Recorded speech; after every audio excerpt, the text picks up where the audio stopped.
Yun, no? Ang sarap ng feeling, mga kakibs.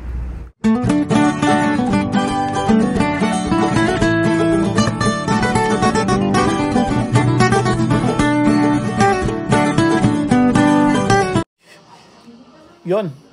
Good morning, mga kakibs. Ito, welcome back sa ating channel. Ito, makikita nyo. Andito lang tayo sa bahay, mga kakibs. So, ayan, si Nag-iisang Ikaw. So, medyo mainit-init na. Binuksan niya yung aming pintuan sa, ano, ayan, lilinitin daw niya. Ayusin niya yan. Bali tayo dito, pa-chill-chill lang. Kita niya, panood-nood lang tayo ng TV. So, bali wala tayong pasok ngayon. So, bukas pa tayo papasok. So, pahinga muna tayo. So, kaya nga kahapon, nag-car wash tayo. So, ito, so, bali, kung makikita nyo, off natin ngayon. Hindi na tayo nagpa-part-time. Bira-bira nyo na ako makita mag-part-time ngayon sa DoorDash o sa Uber. At alam niyo na kung bakit. Malalaman niyo kung bakit.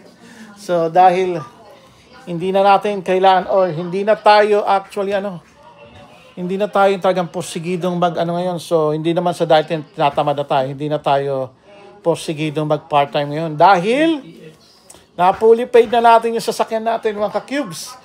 So, fully paid na siya. So, okay na. Medyo maluwag-luwag na tayo. Graduate na tayo. So, graduate na tayo sa porsigidong linggo-linggo natin. So ngayon, magpa-part-time na lang tayo pag meron tayong gustong bilhin or pag meron tayong mga project, gano'n na lang. Hindi yung kailangan natin talagang makuha yung pambayad natin sa sasakyan. So, yun. So, nabunutan na tayo ng tinik sa lalamunan ng kakibs. Kaya medyo, relax na tayo ngayon. So, sa mga susunod na maano nyo, so medyo pag-gala-gala na tayo pag off natin. Relax na tayo. So yun, so kaya yun yung dahilan din kaya hindi na tayo gaano nakakapag-part-time simula nung pagbalik natin. So fully paid na natin after 7 years, mga ka-cubes. So yun yung isa sa isang sigurong pagkakamali namin noon nung bago kami dito sa Canada, yun. So isa sa pero necessity naman talaga yung sasakyan, mga ka-cubes, kaya kumuha tayo din. Pero mabigat talaga siya, medyo mabigat sa okay din. So lalo na pagkakasabay-sabay yung gastusin nyo. So, isa yan. So, siyempre, hindi mawawala yung renta sa bahay, tsaka yung bahay sa sasakyan, insurance, mabigat again, lalo dito tayo sa Toronto nakabase ngayon.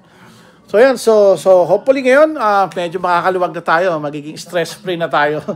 So, yun. So, yun lang ang magandang balita natin ngayon.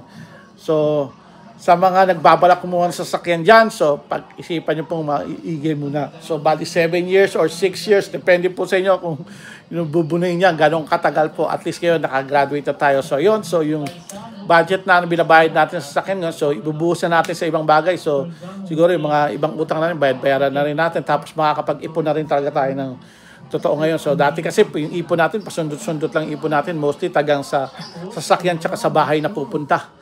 So, doon na pupunta yung, most yung sahod natin. So, yun.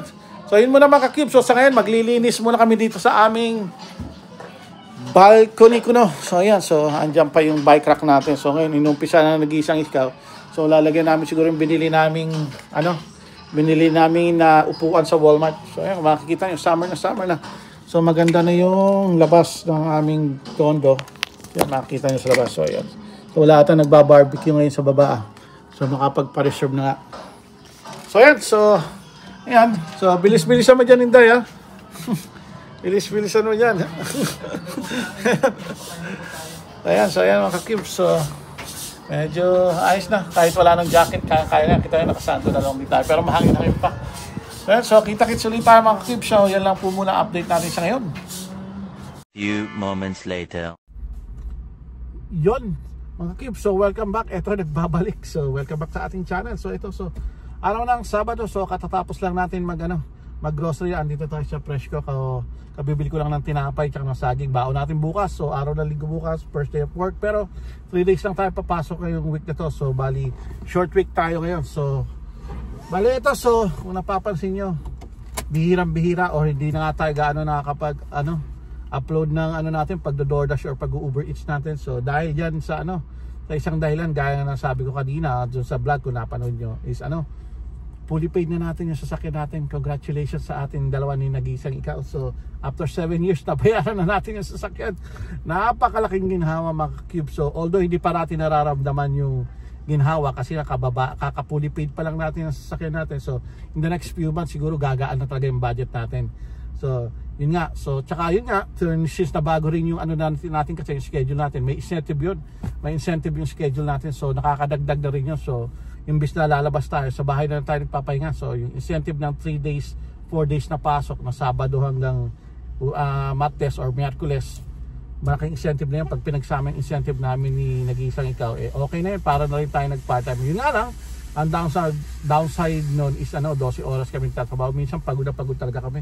12 hours ng 3 days tsaka 4 days sa loob ng isang buwan. So, pero okay naman, kinakaya naman rin. At least nakakapagpahinga tayo ng matagal-tagal tsaka nakakagala-gala na tayo. Types. Yun nga, hindi na rin natin gaano nagagamit sa sasakyan kasi 3-4 days na lang ang ano natin. So, 14 days sa isang buwan. So, doon lang nagagamit yung sasakyan. So, yun nga, minsan lang tayo gumala pa. O, diba? So, pero yun nga, gaya ng sinabi ko, ang pinakamaganda is nabunutan na tayo ng tihik sa ating lalamunan.